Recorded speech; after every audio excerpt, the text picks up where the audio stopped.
Baik, bismillahirrahmanirrahim. Assalamualaikum warahmatullahi wabarakatuh. Kembali lagi dengan saya. Pada kesempatan kali ini, kita akan sedikit membahas tools untuk menganalisa malware ya, atau untuk threat hunting ya. Jadi, saya terkadang melakukan threat hunting menggunakan tools-tools yang nanti kita akan demonstrasikan, sedikit mendemonstrasikan ya. Oke, langsung saja. Mungkin teman-teman sudah familiar dengan yang namanya tools proses hacker ya. Jadi proses hacker ini adalah tools ya, tools yang hampir mirip seperti task manager. Jadi teman-teman dapat melihat service apa saja yang berjalan pada komputer teman-teman. Nah, seperti contoh di sini ambil saja yang namanya B06 BDRF Qlogic ini ya. Jadi kalau teman-teman dirasa tidak pernah menginstal yang namanya B06 BDRF ini, teman-teman langsung bisa mendelete-nya ya. Juga kita bisa melihat proses yang terjadi. Di sini apa sih perbedaan warna kuning dan warna merah? Jadi perbedaan dengan warna kuning dan warna merah ini file ya yang sebenarnya non legitimate, bukan non legitimate juga sebenarnya, lebih tepatnya dirasa hampir behaviornya mirip dengan malware ya. Nah, ini ada runtime broker, proses di dalam proses gini ya, seperti ini. OneDrive.exe, padahal kita tidak pernah menginstal OneDrive. Jadi jika dirasa tidak pernah menginstal namun tiba-tiba ada, teman-teman bisa langsung terminate saja, mendelete-nya langsung. Oke, yang kedua di sini kita menggunakan tools namanya sys internal ya. Nah, di sys internal ini ada yang namanya tools autorun ya. Nah, di sini autorans.exe. Di sini ada yang autorans 64. Nah, saya pakai yang autorans.exe ini saja ya. Oke.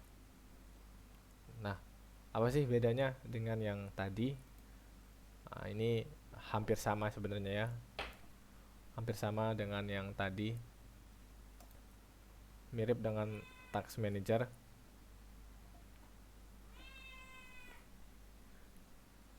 Nah, di sini kita dapat melihat ya, uh, warnanya sama, kuning, merah, apa sih bedanya? Nah, jadi teman-teman bisa langsung download ya sys internal ini di Google, langsung tulis sys internal.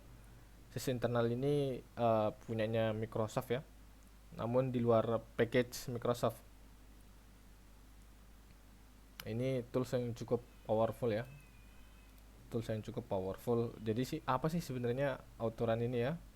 Jadi Autorun ini file-file yang sedang running ya, sedang berjalan saat komputer kita menyala, saat kita menyalakan komputer kita ini. Nah, ini seperti contohnya 7zip, Microsoft, Sun Java. Jadi di sini kita bisa melihat apakah ada malware baru yang persisten atau tidak ya. Nah, di sini including ada yang running di task scheduler atau hal-hal kayak LKM software dan sebagainya ya. Nah, terus bagaimana sih kita membedakan antara file atau tools atau aplikasi yang malicious dengan yang legitimate? Nah, di sini kita mudahnya kita melihat ya yang berwarna kuning dan warna merah seperti yang sudah saya jelaskan sebelumnya. Di sini kita bisa melihat yang kuning dan merah. Nah, lalu kita lihat ke publishernya. Oke, di sini publishernya. Kalau publishernya kosong atau tidak ada, itu bisa dipastikan adalah malware. Seperti ini contohnya, Microsoft SMB uninstall. Nah, ini publishernya siapa sih? Kita bisa lihat. Tidak usah, langsung aja. Kita bisa lihat di sini ya, publishernya kosong. Karena kosong berarti dia tidak verified. dapat dipastikan ini adalah malware. Jadi kita bisa langsung delete saja ya. Are you sure? Yes. Nah, akses di network administrator.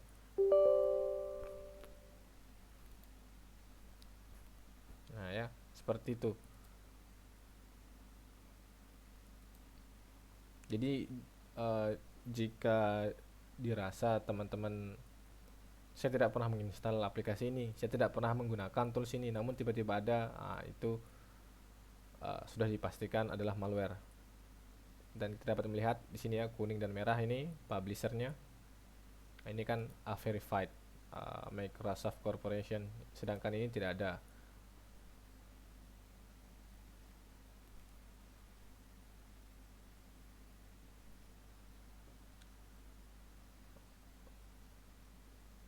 Oke, kita lanjut ya. Oh ya, satu lagi di sini ini sini aja ya. Kita contoh 7-zip yang berwarna merah ini. Selain dari publisher, kita melihatnya bagaimana sih kita melihat bahwa file ini adalah malware. Pertama dengan kita lihat publishernya kosong, dan yang kedua di sini kita dapat klik kanan dan kita di sini cek virus total ya. Nah, jadi ini dia melakukan hash submit ya, 0/75. Jikalau di sini terdapat 1/75 atau 2/75 atau dan seterusnya, dapat dipastikan itu adalah malware ya. Kita coba lagi di sini. 1, cek virus total, hash submit 0/76, berarti ini bukan malware ya, hanya publishernya saja yang not verified. Namun ketika kita cek di virus total, tidak ditemukan hash yang cocok ya. Lalu bagaimana lagi sih cara mengecek bahwa suatu file atau aplikasi tersebut ada malware? Kita coba lagi di sini dengan mengklik kanan ya. Di sini kita dapat langsung ke properties nih ya.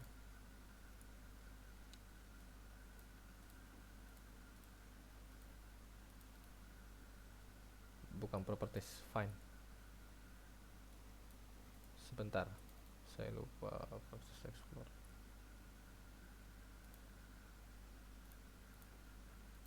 Oh iya bener, fine. Jadi apa sih fine ini?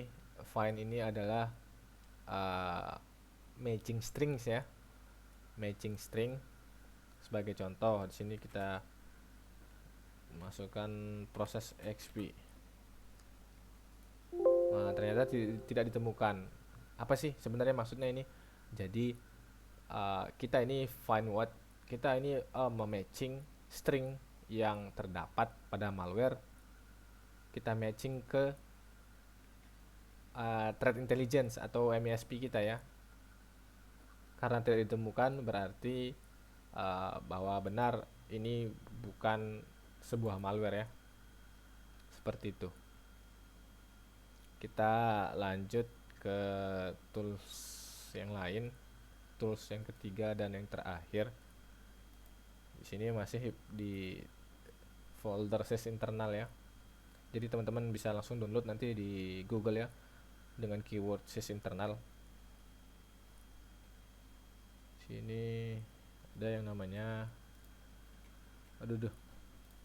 maaf. Ini ada yang 4 dengan yang biasa. Nah, hampir sama semuanya seperti yang tadi, namun di sini saya rasa lebih cukup advance ya. Sini ada tampilan CPU yang digunakan pada komputer,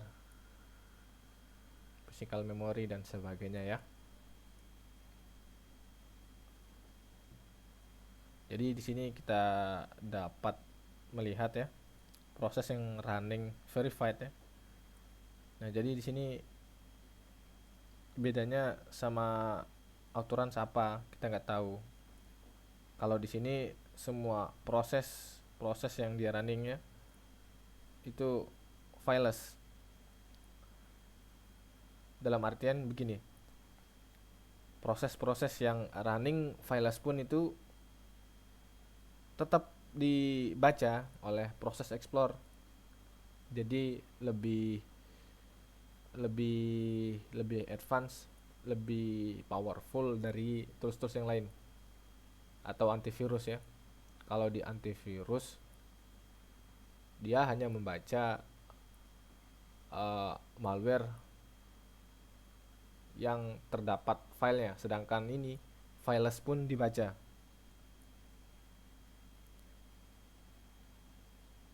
Jadi ketika ada malware yang running, nggak perlu nge-store dalam storage, cuman bisa langsung running di memori ya, atau code injection bisa kelihatan. Hampir sama seperti tadi ini ya, ada warna kuning. Nah, kalau mau lebih dalam lagi,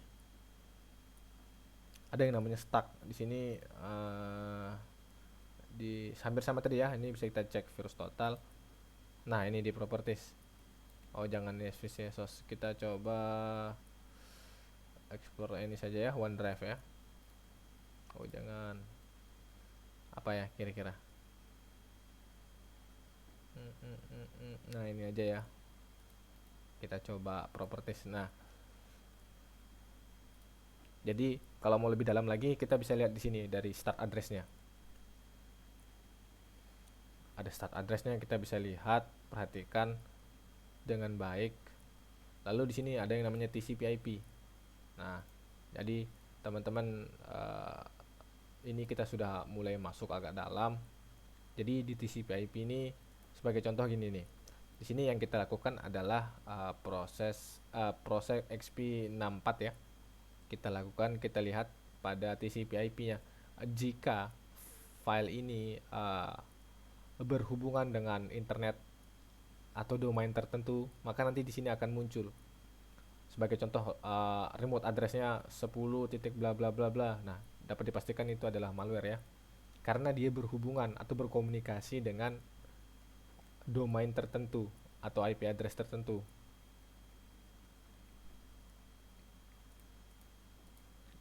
Di sini juga kita dapat string ya. Nah, ini seperti yang tadi yang saya jelaskan sebelumnya. String ya. Kita coba find lagi. Find what? Kita coba proses XP aja ya. Nah, ternyata ditemukan ya proses explore begini ya. Jadi kita lakukan terlebih dahulu mencari gitu ya, mencari IOC pada thread Intel. Kemudian kita cocokkan string malware yang kita analisa dengan string pada thread Intel kita atau MISP. Jadi ketika matching seperti ini contohnya, matching kita find lalu matching, nah dapat dipastikan itu adalah malware. Namun pada demonstrasi kali ini saya tadi memfindnya dengan keyword proses XP ya. Ini sebagai contoh saja. Pada implementasinya, pada kenyataannya bukan seperti ini keywordnya. Mungkin seperti ini, namun mungkin lebih sedikit random gitu ya, seperti ini egg detail 322 registry bla bla bla node %d seperti itu ya. Bagaimana sih cara kita mengetahui keywordnya ini? Jadi teman-teman dapat hunting terlebih dahulu ya, hunting IOC ya, indicator of compromise dari sebuah malware. Jadi di sana sudah dijelaskan ya, stringsnya bagaimana, MD5-nya bagaimana, domain yang tempat ia berkomunikasi, IP dan sebagainya ya. Begitu. Oke, ini saya silang. Jadi cara ini untuk kita menganalisa malware ya, live analysis malware. Ini juga saya sering gunakan ya untuk proses pembelajaran threat hunting. Jadi cara ini memang buat teman-teman yang memanage network yang sangat besar, cara ini pasti ya buat teman-teman melelahkan gitu kan. Jadi buat masa iya satu-satu satu. Nah, jadi ada tools yang namanya Velociraptor, Osquery. Nah, jadi itu teman-teman bisa gunakan jika teman-teman sedang memanage suatu network yang besar ya, menggunakan tools yang namanya Velociraptor, Osquery dan sebagainya ya, yang bisa running bersamaan untuk query seperti ini. Cuman konsepnya adalah sama. Kita mencari string-string tertentu yang kita dapatkan ya, yang kita dapatkan di thread intel sebelumnya. Lalu kita lakukan searching ya, kita lakukan searching pada endpoint kita apakah ditemukan aktivitas malicious atau tidak, seperti itu. Nah, untuk Velociraptor dan OSQuery mungkin itu lebih advance ya, tidak saya jelaskan. Mungkin cukup sekian dari saya, kurang lebihnya mohon dimaafkan. Wassalamualaikum warahmatullahi wabarakatuh.